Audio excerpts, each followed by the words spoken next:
વચનામૃત 5:4 પુષ્પમાળાનું વાક્ય 30મું. વાક્ય 30મું. જો તું કવિ હોય તો અસંભવિત પ્રશંસાને સંભાળી જઈ આજના દિવસમાં પ્રવેશ કર. જો તું કવિ હોય તો અસંભવિત પ્રશંસાને સંભાળી આજના દિવસમાં પ્રવેશ કર.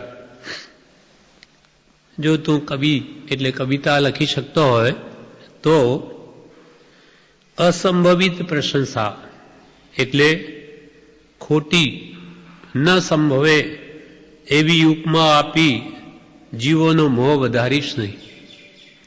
કઈ માલ હોય એવી વસ્તુની પ્રશંસા કરી અને ખોટી જેમાં કંઈ છે જ નહીં, જેમ કે મોઢું, આ તો એનું મુખ કમળ છે, એવી ઉપમાઓ આપીને જીવોનો મોહ વધારીશ નહીં. અહીંયા વિવેચન આ બધું કરેલું છે. એ લાગે છે કે બ્રહ્મચારીજીનું જ હોવું જોઈએ, એટલે એ આપણે વિસ્તારથી જે વાંચીએ છીએ. કવિમાં વચન બળ હોય છે.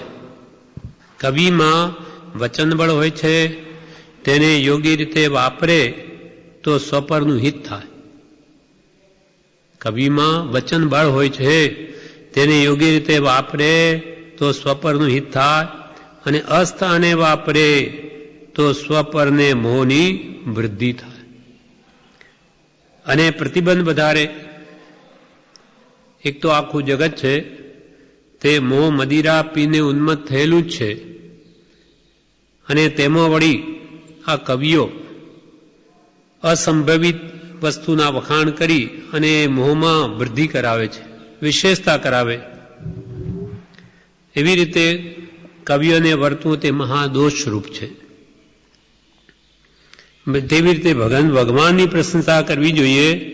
તેને બદલે મળ મૂત્ર આદિથી ભરેલા શરીરની પ્રશંસા કરવી તે કવિને છાજતું નથી. તે અસંભવિત પ્રશંસા છે કે જે રીતે ન સંભવે એવી પ્રશંસાઓ એ કવિઓ એ વચન બળને લઈને કરી બતાવે. જ્યાં મળ મૂત્રમાં સૌંદર્યનો સંભવ જ નથી, ત્યાં આ પ્રમાણે કલ્પનાથી સુંદરપણાનો આરોપ કરવો કે તેવી કવિતા રચવી તે અઘટિત છે, અયોગ્ય છે. શરીર છે તે મળમૂત્રની ખાણ છે, અને એ શરીરનું સુંદર રીતે વર્ણન કરવું, એના મોઢાનું, મુખનું કે શરીરના કોઈ પણ અંગનું, તે અસંભવિત છે. અર્થાત એમાં કોઈ સુંદરતા હોઈ શકે નહીં મળમૂત્રની ખાણમાં.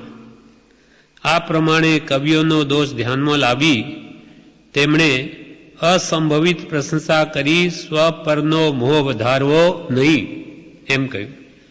એક તો આખું જગત મોહમાં જ પડેલું છે.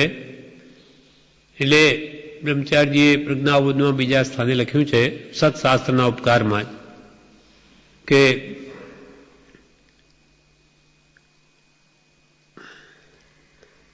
કે જ્યાં અપથ્ય વધારે રોગો, એવી કથાઓ નવી નવી લખી ને જીવોનો મોહ કેમ વધે તેવી રીતે આ કવિતાઓ કરે. પણ એવી રીતે કરવાથી એ જીવોનો મોહ, એક તો મોહમાં આખું જગત પડેલું છે, તેમાં વિશેષ ઉમેરો થાય છે. બનારસીદાસ નાની પુરુષ હતા, એમણે પણ પહેલા એવી એક ગ્રંથ આખો લખેલો શૃંગાર રસનો, શૃંગાર રસથી ભરપૂર. એટલે વાંચે એટલે આખું એમનું મિત્ર મંડળ ભેગું થઈ જાય અને બધા આ મોહના આવા ગ્રંથો વાંચીને રાજી થાય. પછી જ્યારે આ એમને આખો પલટો થયો અને આખા સમ્યક માર્ગમાં વળ્યા, રૂપચંદજી પાંડે મળ્યા, એટલે પછી આખું જીવન ફરી ગયું અને સત જણાઈ ગયું. એટલે પછી એ જ ગ્રંથ એને આખો નદીમાં જ બહાવી દીધો, આખો ગાળી નાખ્યો કે આ કોઈના હાથમાં જશે તો બધા મોહ વધારશે, એમાં વિશેષ શું છે.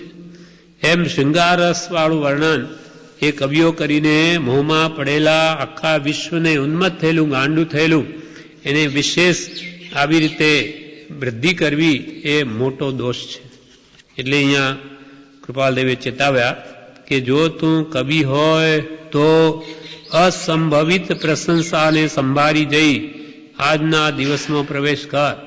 અસંભવિત, અંદર કંઈ છે જ નહીં, એને તું આવું જ્યાં સુંદરતા સંભવે જ નહીં ત્યાં ખોટી પ્રશંસા તારે કરવી નહીં.